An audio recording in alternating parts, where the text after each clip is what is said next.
Mesdames et messieurs, bonjour. Merci d'être à l'écoute de Radio Mali. Il est 13 heures, c'est l'heure de votre journal de la mi-journée.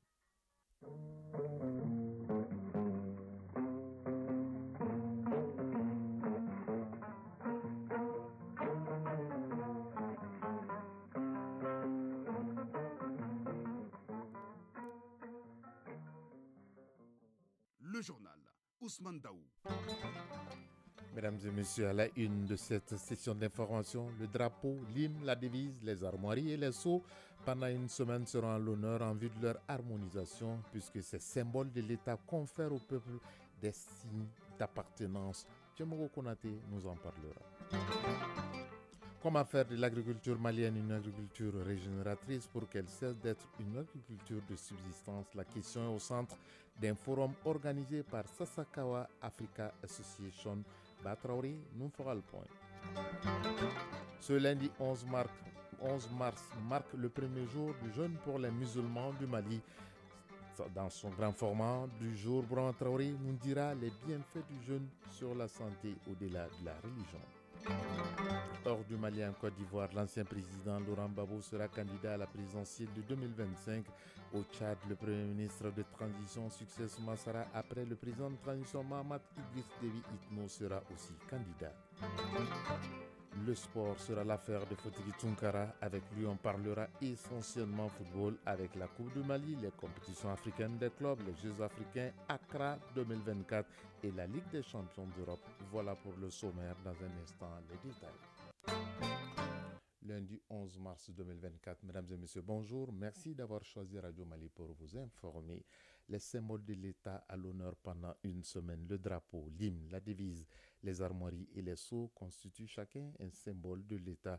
Il ressort d'un constat que ces symboles sont souvent mal utilisés, en plus d'un problème d'authenticité pour ce qui concerne notamment les armoiries. C'est pourquoi, sur instruction du président de la transition, le colonel Assimi Goïta, il a été institué une semaine nationale de l'harmonisation des symboles de l'État. Le ministre de la Justice, Garde des Sceaux, accompagné de son collègue de l'Éducation nationale, ont donné la leçon modèle à l'école franco-arabe de Tomikorobougou pour une leçon suivant le compte-rendu de Tchemoro Konati. Le ministre de la Justice, Garde des Sceaux, à la rencontre des élèves de l'école franco-arabe de Tomikorobougou en commune 3 du district de Bamako. La démarche se veut pédagogique et s'inscrit dans le cadre de la Semaine nationale pour l'harmonisation et l'utilisation des symboles de l'État. Premier acte, montée des couleurs nationales, suivi de l'exécution de l'hymne national, deux symboles stratégiques. Cette étape est suivie de celle de la leçon modèle dispensée en 5e année. Outre le drapeau et l'hymne national, celle-ci inclut la devise, les armoiries et les sceaux.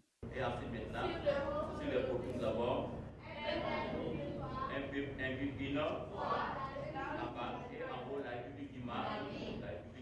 Cependant, la fausse note de la leçon modèle se situe au niveau des armoiries.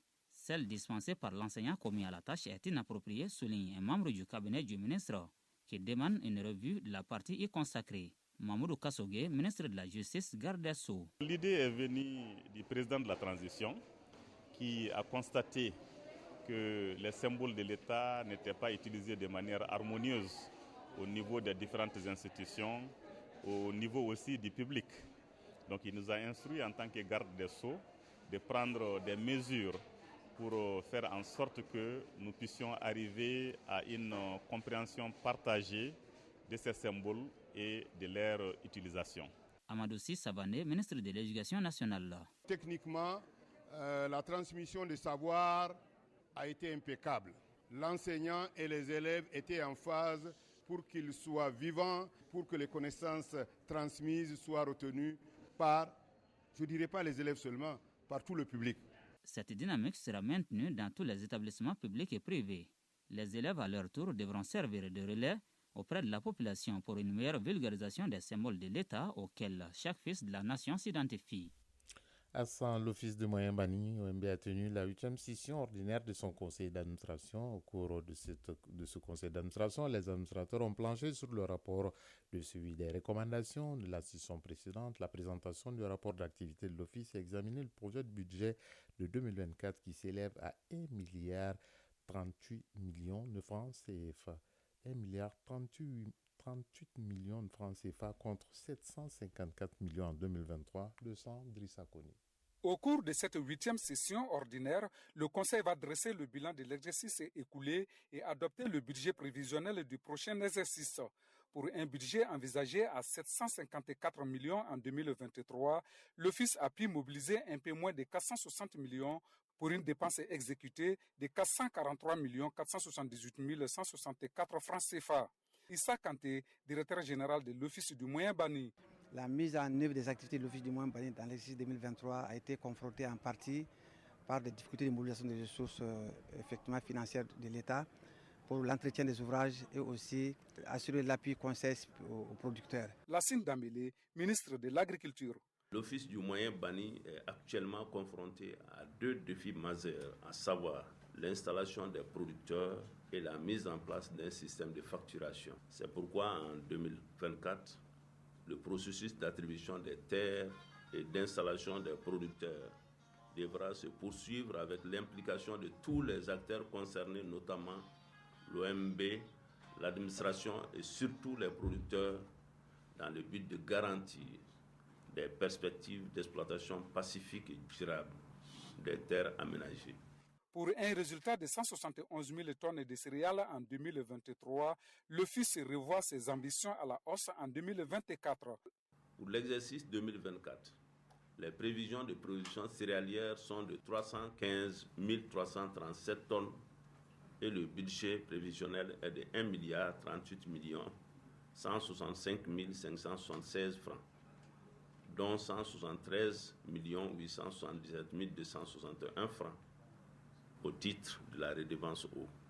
L'Office du moyen banni couvre une superficie totale aménagée et en cours d'aménagement de 45 874 hectares. Il a pour mission de développer et mettre en valeur le potentiel hydro-agricole, pastoral et halieutique du bassin du fleuve Bani. Sans Drissa Kone et Sédou Kamena pour le RTM. Restons avec le monde agricole. L'agriculture régénératrice, ça ne vous dit rien, mais Sasakawa Africa Association met cette agriculture régénératrice au cœur d'un forum pour contribuer et promouvoir le secteur par la restauration et l'amélioration de la santé des sols en proposant des pratiques innovantes aux producteurs. Batrao. L'édition 2024 du Forum national des partenaires de l'ONG Sasakawa Africa Association s'intéresse à l'agriculture régénératrice. Selon le spécialiste, il s'agit d'un ensemble de pratiques de production basées sur la restauration des sols en les labourant moins et en les protégeant par la rotation des cultures. Pour ce faire, Sasakawa Africa Association a mené en 2023 plusieurs activités de formation des producteurs. Amadou Tapsouba, directeur pays de Sasakawa Africa Association. Pour leur faire prendre conscience d'abord du problème et ensuite leur présenter différentes techniques de production, par exemple la manière de labourer le sol, ou comment fabriquer le compost. Sasakawa Africa Association prévoit de renforcer en 2024 ces dispositifs pour favoriser une amélioration de la santé des sols. Oumar Tamboura, secrétaire général du ministère de l'Agriculture. En exploitant les pouvoirs des pratiques régénératrices, nous avons la possibilité non seulement de restaurer la santé de nos sols, mais aussi d'atténuer les effets néfastes du changement climatique, d'améliorer la biodiversité et d'assurer la sécurité alimentaire pour tous. Au-delà de l'agriculture régénératrice comme thème central de ce forum, Sasakawa Africa Association et ses partenaires échangent sur l'agriculture orientée vers le marché et l'agriculture sensible à la nutrition. 13h09, actualité hors du Mali. Au Burkina Faso, une vingtaine de personnes, dont des volontaires pour la défense de la patrie, ont été tuées dans 2 attaques simultanées. Ces attaques ont eu lieu ce week-end dans la région du centre-est du pays. Pour le moment, les auteurs de ces massacres n'ont pas été identifiés. En Côte d'Ivoire, l'ancien président Laurent Gbagbo est candidat à la présidentielle de 2025. Il a été désigné ce week-end par le comité central du Parti des peuples africains, PPAPCI, dont il est le leader. Malgré qu'il soit inéligible pour le moment, car il a été gracié en 2022 par le président Alassane Dramane Ouattara, mais pas amnistié. Laurent Gbagbo est le premier à officialiser sa volonté de briguer la magistrature suprême de la Côte d'Ivoire. Au Tchad, le Premier ministre Succès Massara a été investi candidat à l'élection présidentielle du 6 mai prochain par son parti. C'était à l'issue d'un grand meeting en N'Djamena, la capitale tchadienne. L'éducation, la justice, la sécurité, la diplomatie et l'économie sont entre autres les priorités du candidat Succès Massara, une candidature qui intervient quelques jours après celle du président de la transition, Mohamed Idriss Déby Itno. Guerre Israël-Hamas. Le président américain Joe Biden a déclaré que le premier ministre israélien Benjamin Netanyahou fait plus de mal que de bien à son pays. Une offensive terrestre à Rafah est une ligne rouge à ne pas franchir, a annoncé le président américain. Après cette déclaration, le chef du gouvernement israélien a réagi en disant que ses critiques sont fausses et infondées dans une interview accordée au magazine politique israélien Politico. Place à présent à notre grand format du jour. La communauté musulmane, vous le savez, observe le jeûne pour accomplir le 4e pilier de l'islam et respecter une obligation religieuse pour toute personne en bonne santé. Au-delà d'un devoir religieux, le jeûne est un bon remède pour le maintien de la santé, la prévention ou le traitement de certaines pathologies selon les spécialistes. Jeûner permet donc au système digestif de se reposer et aux autres organes d'éliminer les toxines et les mauvaises graisses. Mais pour bénéficier des bienfaits de la pratique, l'alimentation doit être saine et équilibrée. Le grand format du lundi s'intéresse au sujet et il est signé Brahma Traoré. Pour le Ramadan 2024, les fidèles musulmans doivent composer avec la chaleur. Abdul Karim Doumbia, conducteur de mototaxi, est déjà dans cette logique. Lui dont le travail nécessite d'être toujours sous soleil est donc prêt à braver cette intempérie pour accomplir ses devoirs religieux. Mais ce n'est pas la seule raison. Le jeûne permet de renforcer notre santé et d'être en bonne forme. L'étudiant Al-Hussein Doumbia est aussi convaincu de l'impact positif du jeûne sur l'organisme. Pas question pour lui de manquer ses rendez-vous tant qu'il se porte bien. Le jeûne impacte positivement ma santé et il permet de guérir certaines maladies et de perdre du poids. Pour Ousmane Kamara, moniteur dans une auto-école de la place, le jeûne est une réponse concrète au surpoids. C'est pourquoi, dit-il, accomplir ces 4 piliers de l'islam va au-delà d'une simple obligation religieuse. Mon poids normal est 70 kg. Quand je jeûne, je peux perdre 5 à 6 kg et je deviens beaucoup plus léger. La portée sanitaire du jeûne, Safra Sissé en a également fait le constat. Elle qui voit son poids corporel diminuer pendant le Ramadan. Si je jeûne, je me sens en parfaite santé, je suis léger dans mon corps. En plus aussi, d'habitude, j'ai la constipation, mais quand je jeûne, ça va. Je me sens seulement bien dans mon corps. Quand je jeûne, le Ramadan quand même, je perds beaucoup de poids. Des fois, je perds 2 poids, des fois 4 poids même. Outre la perte du poids, le jeûne impacte le cerveau et le système nerveux, bref, le maintien de la santé. Dr Mariam Koulibaly est nutritionniste. Ça met non seulement les organes au repos et l'esprit également. Le jeûne contribue au perdre du poids, nettoyer le corps. Ça retarde également le vieillissement et ça lutte contre certains cancers, c'est-à-dire par détoxification cellulaire. Grâce au jeûne, les cellules se détoxifient et si le corps peut se passer des nourritures, également ça provoquera l'autolyse qui se traduit par une destruction en priorité des tissus qui sont toxiques. Tout ça, c'est le côté positif du jeûne. Le jeûne est perçu comme un bon remède pour le traitement de certaines pathologies, selon Dr Moudou Mariko et Mariam Koulibaly, tous les deux nutritionnistes. Il permet d'aider à équilibrer certaines maladies, notamment un diabétique qui est bien contrôlé. Donc on peut leur conseiller de jeûner parce que ça va permettre de bien contrôler le taux de glycémie dans le sang. Chez les hypertendus, ceux qui ont la tension artérielle, qui sont bien contrôlés, donc ça permet également de bien maîtriser les chiffres de la tension artérielle, puisque celui qui jeûne va éliminer l'excès de sel dans son organisme. Donc quelqu'un qui jeûne, donc le jeûne va aider à éliminer l'excès de cholestérol, surtout le mauvais cholestérol dans le sang. Les gens qui ont la goutte, ça permet également de soulager les douleurs, à condition que le malade ne consomme pas trop de viande rouge. Lors du jeûne, le sang se purifie efficace à l'évacuation des toxines, ce qui soulage également le foie. Soulage le foie et donne au corps des conditions optimales de guérison. Mais pour bénéficier de ces bienfaits du jeûne, l'alimentation doit être saine et équilibrée. Conseil Dr Mariam Koulibaly, nutritionniste. Si tu es apte à jeûner, il faut manger équilibré, c'est-à-dire pas trop sucré, pas trop salé, et manger des fruits et légumes les matins à la rupture. Il faut manger sain aussi, ne pas manger trop lourd pour aller se coucher et se réhydrater régulièrement. Se réhydrater régulièrement pour préserver sa santé afin que le jeûne ne soit pas une hygiène, mais plutôt une période de régénération corporelle. Et Brahma Traoré, les sportifs de haut niveau jeûnent maintenant pour jouer au football ou bien pour pratiquer leur sport favori. Et les journalistes sportifs n'échappent pas à la règle puisque Fotigi Tunkara sera tout de suite à jeun ici dans ce journal.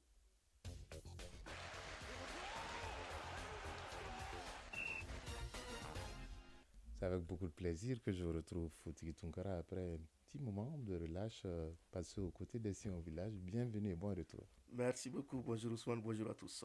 Coupe du Mali de football, le Djoliba Assis se qualifie pour les quarts de finale. Oui, en huitième de finale disputée hier au stade du 26 mars de Rimadio, le Djoliba Assis a disposé des ATS de Koro par les scores de 2 buts à 1. Les buts Djolibis ont été inscrits aux 49e et 80e minutes de jeu, respectivement par Ousmane Koulibaly Kalaba et Alou Doumbia.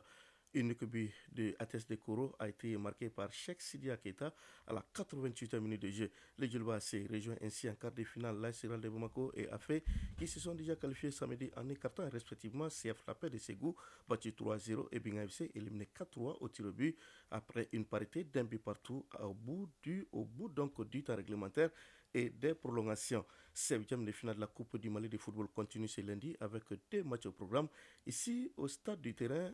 Du moins au terrain du stade, hein. C'est bon, au terrain du stade. L'histoire affrontera l'ASKAI à partir de 15h30 au stade Moussa Diakité Ita de Bougouni. L'USB accueillera Casse de Sévaré. Le programme se poursuit mardi avec 2 rencontres également au terrain du stade. L'ASCO jouera contre les CS de Gonflant à 15h30 à la même heure au terrain de l'ASERA. Le stade Malade de Bamako aura en face Sanga Club de Moti.